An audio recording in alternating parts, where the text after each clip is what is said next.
நம்பிக்கை நம்பிக்கை நம்பிக்கை நம்பிக்கை இல்லாமல் நாளை இல்லை.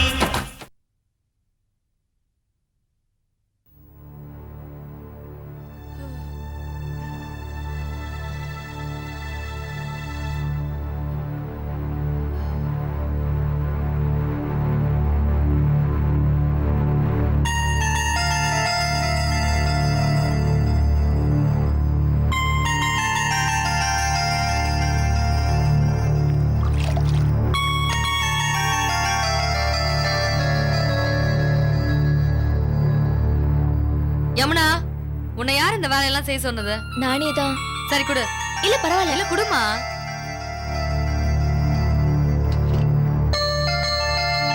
அருணா, போய் காஃபி கொண்டு வா, நான் கிளம்பணும். ஆமா, இன்னைக்கு என்ன இவ்வளவு சீக்கிரமா வேலை கிளம்புறீங்க? அதுவா, ஷெட்ல ஒரு வண்டி அர்ஜென்ட்டா டெலிவரி கொடுக்க வேண்டியிருக்கு, அதான் நான் சீக்கிரமா கிளம்பணும். சரி இருங்க, நான் காஃபி போடுறேன். இந்தாங்க.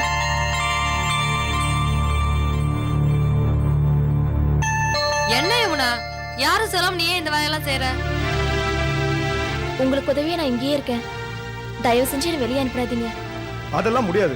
நீ யாரு என்னன்னு எங்களுக்கு தெரியாது. உன்னை எப்படி வீட்டுல வச்சுக்க முடியும்?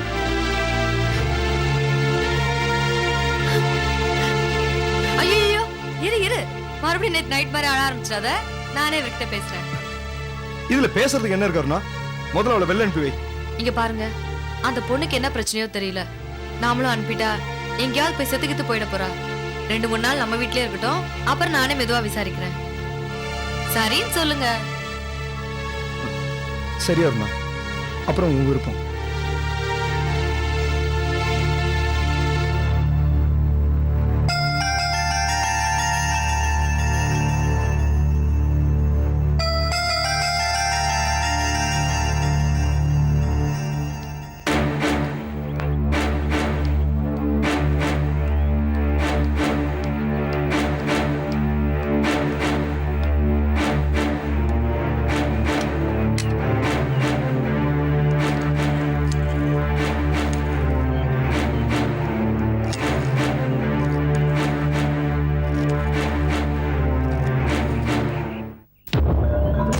ஹலோ. ஹலோ அம்மா, நான் யமுனா பேசுறேன். சொல்லு யமுனா, நான் சொன்ன மாதிரி தான் நடந்துக்கிறேன். அம்மா, நீங்க சொன்ன மாதிரி உங்க பொண்ணு அருணா கிட்டயும் உங்க மாப்பிள்ளை கிட்டயும் நான் நல்ல பேர் எடுத்துட்டேன். அடுத்தது என்ன பண்ணணும்னு சொன்னீங்கன்னா அதுக்கு ஏத்த மாதிரி நடந்துக்கிறேன். யமுனா, நான் சொல்ற வரைக்கும் நீ அங்கேயே இரு. என் பொண்ணுக்கு ஓ மேலையும் அவ புருஷன் மேலையும் சந்தேகம் வர்ற மாதிரி நடந்துக்கோ. உங்க பொண்ணுக்கு சந்தேகமே வராது போல் இருக்குமா? அவங்களே அவங்க புருஷன் கிட்ட நெருங்கி பழக விடுறாங்க, அப்புறம் எங்கம்மா சந்தேகம் வரும்? யமுனா, சந்தேகங்கிறது ஒரே நாள்ல வராது. அது ஒரு விதை மாதிரி. அத விதைச்சா நாளுக்கு நாள் வளர்ந்து ஒரு நாள் விஸ்வரூபம் எடுத்துரும். அன்னைக்குதான் நாம நினைச்சது நடக்கும். புரியுதா? சரிம்மா. யமுனா, நீ ஒரு முக்கியமான விஷயத்த மறக்க கூடாது. என்னம்மா? உன்னை சும்மா நடிக்கிறதுக்கு தான் அங்க அனுப்பி வச்சிருக்கேன்.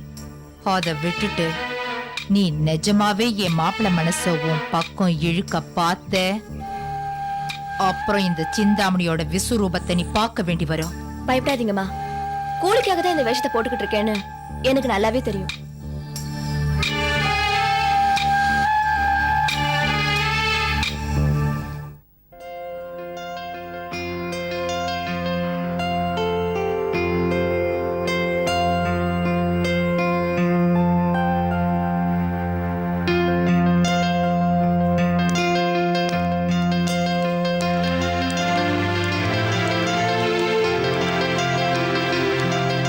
வாங்குங்க, வாங்க.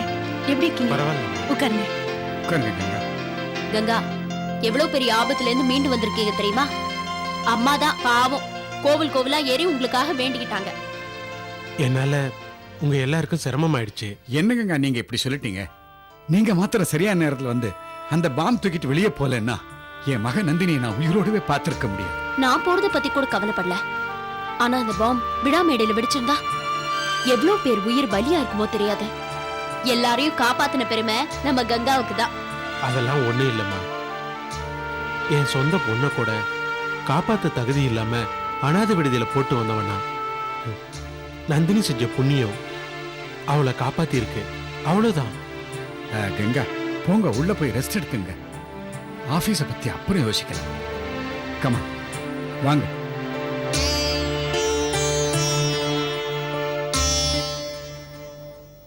நீங்க 2 பேரும் சேர்ந்து எடுத்த முடிவு கரெக்ட் தான். எப்ப இப்படி ஒரு முடிவு எடுத்து தைரியமா இறங்குனீங்களோ அப்பவே உங்களுக்கு நல்ல காலம் ஆரம்பமாயிடுச்சு.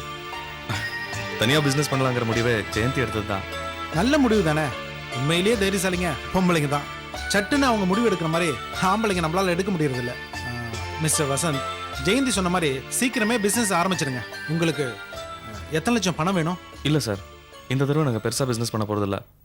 ஒரு தள்ளு வண்டியில டிஃபன் கடை போடலான்னு இருக்கோம். தள்ளு வண்டியா?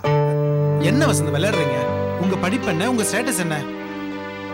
ஸ்டேட்டஸ், படிப்பு இது எல்லாத்துக்கும் கூட பணம் இருந்தா தானே சார் மதிப்பு. நான் தான் பணம் எவ்வளவு வேணாலும் வாங்கிங்கன்னு சொல்றேனே. இல்ல சார், கொஞ்ச நாளைக்கு டென்ஷன் இல்லாம சின்னதா இன்வெஸ்ட்மெண்ட் பண்ணலாம்னு இருக்கோம். ஜெயந்தி, உங்களுக்கு இந்த மாதிரி சின்ன பிசினஸ் தான் தேவையாமா? உங்க ஹஸ்பண்ட் எவ்வளவு உயரத்துல இருந்து வர, அவருக்கு கொஞ்சம் எடுத்து சொல்லக்கூடாதா? எவரெஸ்ட்ல இருந்த தேன்சிங் கூட அவரோட முதல் அடியை பூமியில இருந்து தான் எடுத்து வச்சிருப்பாரு.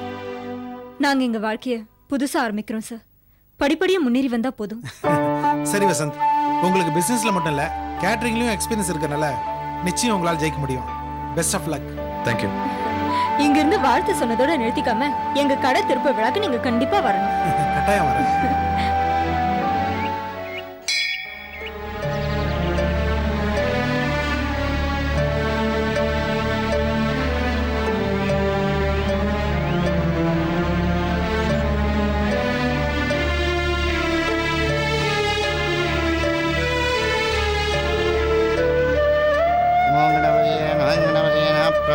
नमस्ते एकदंडाय विघ्नेश्वराय धीमहि तन्नो प्रचोदयात्.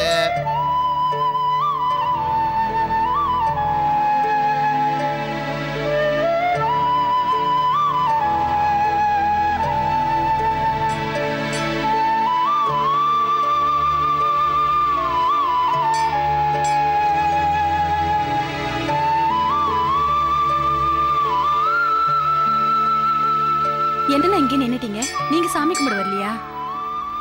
எனக்கு இப்ப தேவை எதுவும் இல்லம்மா. உலகத்துல எனக்கு இருக்கிற ஒரே சொந்தம் என் மகன் நந்தினி தான். அந்த உரிமை எனக்கு இல்லாட்டியும் என் மகன் நல்லா இருக்கிறத பக்கத்துல இருந்து பாக்குற பாக்கியமாவது கிடைச்சிருக்கு. அது போதுமா. இனிமேல் கடவுள்கிட்ட கேட்க வேற என்னமா இருக்கு? அந்த வகையில நீங்க பரவாயில்லண்ணா. என் மகன்கிட்டயும் மருமக கிட்டயும் எனக்கு உரிமை இருந்தோம் அங்க போய் உறவு கொண்டாட முடியலையேண்ணா. என் பொண்ணும் உங்க மருமக தானம்மா. அத நந்தினி புரிஞ்சிக்க மாட்டேங்கிறாளே. வசந்த் அவ ஜென்ம விரோதியா நினைச்சிட்டு இருக்கா. நான் என் மகனுக்காக பேசுவேனா இல்ல நந்தினிக்காக பேசுவேனா எனக்கு ஒண்ணுமே தெரியலையேண்ணா. இசலம், என் மகளுக்கு சின்ன வயசுல அம்மா கிடைக்கல. ஆனா இப்ப உன் உருவத்துல கிடைச்சிருக்கு. எப்பவும் நீ நந்தினி விட்டு போயிடக்கூடாதுமா. நான் போக மாட்டேனே. நந்தினியை விட்டு பிரிஞ்சு போகிற தைரியம் எனக்கு இல்ல. என் வாழ்நாள் முடியறதுக்குள்ள இவங்க எல்லாரும் ஒண்ணு சேர்ந்துட்டா என் மனசுக்கு சந்தோஷமா இருக்கும். நந்தினி, வசந்த் 2 பேருமே 2 துருவங்களா இருக்காங்களேம்மா. வானமும் பூமியும் ஒண்ணுக்கு ஒண்ணு பாத்துக்கிட்டு இருந்தாலும் ரெண்டுமே ஒண்ணு சேராதுமா. அப்படின்னா கடைசி வரைக்கும் இதே போராட்டம் தானே? இதுக்கு ஒரு முடிவே இல்லையா? சில விஷயங்களுக்கு முடிவு காலத்தின் கையில ஒப்படைச்சிடணுமா. நம்ம வீணா மனசை போட்டு குழப்பறதுல எந்த பிரயோஜனமும் இல்லம்மா. உண்மைதானே. என்ன நடக்குதுன்னு தெரியாம நான் பைத்தியக்கார ஆஸ்பத்திரியில இருந்தப்போ எந்த குழப்பமும் இல்லாம இருந்தேன். இப்போ என் முகம் தெளிவா இருக்கு. ஆனா என் மனசு குழம்பி போயிருக்கனே. உறவுகள் சேர சேர பிரச்சனைகளும் குழப்பமும் வரதாமா செய்யும். ஆனா அந்த உறவை நம்ம தடுக்கவும் முடியாது, தவிர்க்கவும் முடியாது. சந்திச்சே ஆகணும். அதுல சில நன்மைகளும் இருக்கேம்மா. நான் வெடி விபத்துல தப்பிச்சு வந்ததுக்காக தானே இப்ப என்ன இந்த கோவிலுக்கு கூட்டிட்டு வந்து பிரார்த்தனையும் பண்ணினேன். தங்கச்சிங்கிற உறவு தானம்மா இப்ப இங்க வந்திருக்கு. சரிம்மா, வா போலாம்.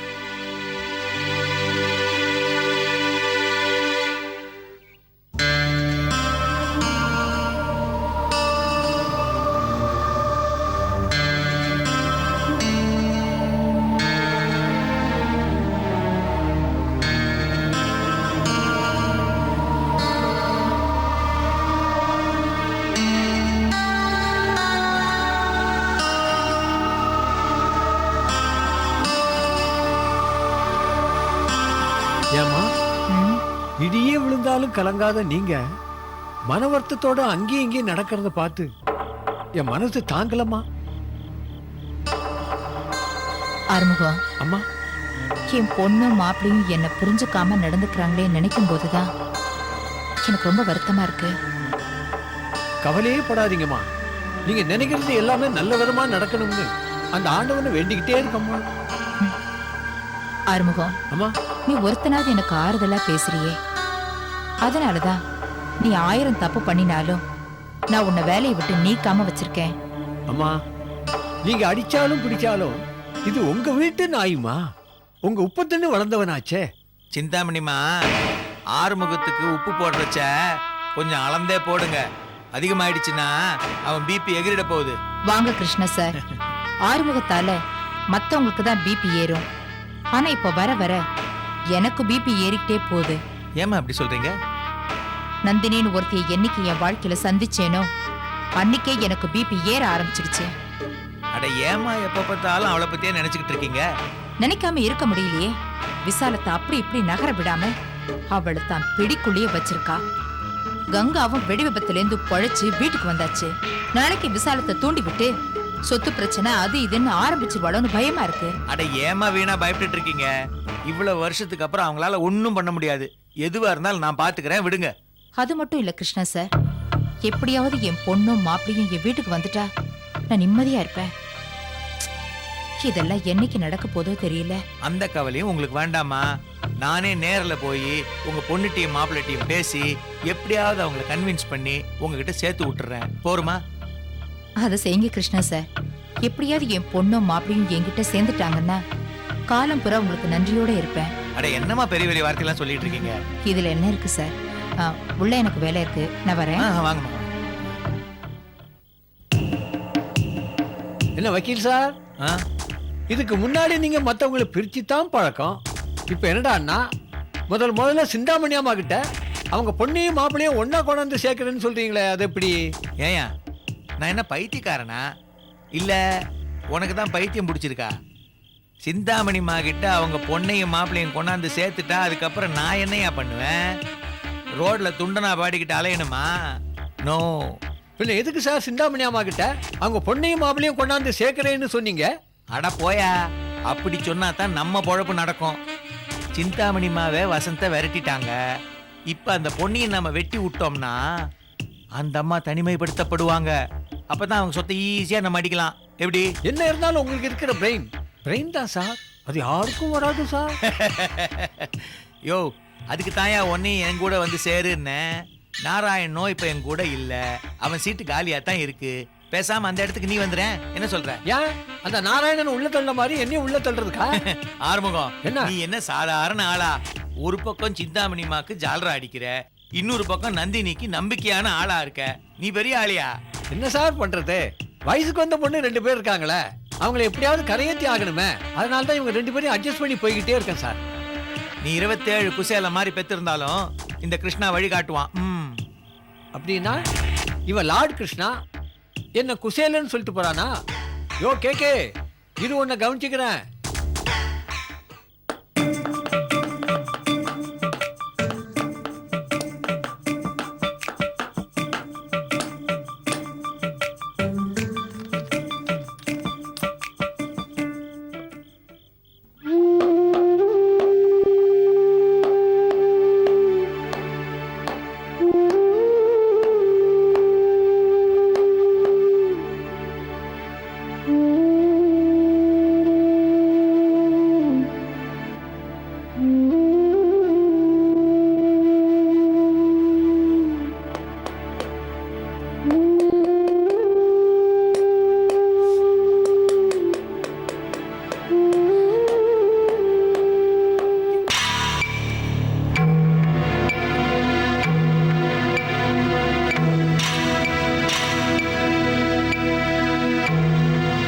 ஜெயந்தி அப்படி பாக்குற? ஒண்ணும் இல்லைங்க, உங்க அம்மா மேல நீங்க வச்சிருக்கிற பாசம் இன்னும் மாறலின்னு பாக்குறேன்.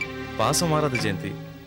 ஆனா நம்ம தொடங்க போற இந்த வியாபாரத்துக்கு அம்மா பேர் வச்சது பாசத்துல இல்ல. பின் எதுக்கு அவங்க பேரு வச்சீங்க? ஜெயந்தி, நான் பாசத்தை பெருசா நினைச்சேன். எங்க அம்மா பணத்தை பெருசா நினைச்சாங்க. எங்க அம்மா தான் தெய்வம் நினைச்சு வாழ்ந்துட்டு இருந்தேன். அவங்க என்ன தூக்கி போட்டாங்க. அவங்கள நான் மறக்கவே கூடாது ஜெயந்தி. அவங்க நினைப்பு எனக்குள்ள இருந்துகிட்டே இருக்கணும். அப்போதான் நான் சீக்கிரம் முன்னுக்கு வரணுங்கிற நினைப்பு எனக்குள்ள இருந்துகிட்டே இருக்கும். அது மட்டும் இல்ல, இது வரைக்கும் நான் எந்த பிசினஸ் ஆரம்பிச்சாலும் எங்க அம்மா பேர்ல தான் ஆரம்பிச்சு ஜெயிச்சிருக்கேன். அதனால அது அப்படியே இருந்துட்டு போட்டுமே. வா ஜெயந்தி.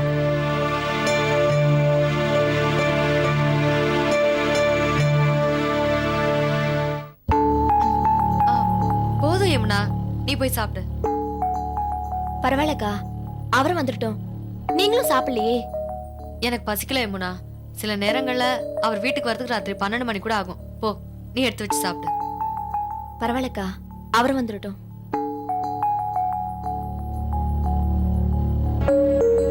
வாடா ஜெரஸ், உட்கார். அண்ணே, கடை மூடுறவங்கள ஸ்பேர் பார்ட்ஸ் வாங்கிட்டு வந்தேன். நான் கிளம்புறேன். இருடா, பணத்தை கொடுக்குறேன்னு உனக்கு கூட்டு வந்தேன். ஆமா. அப்புறம் நீ பாட்டுக்கு பணத்தை வாங்காம கிளம்புற. சீக்கிரம் எடுத்து வாங்க. உட்காரா.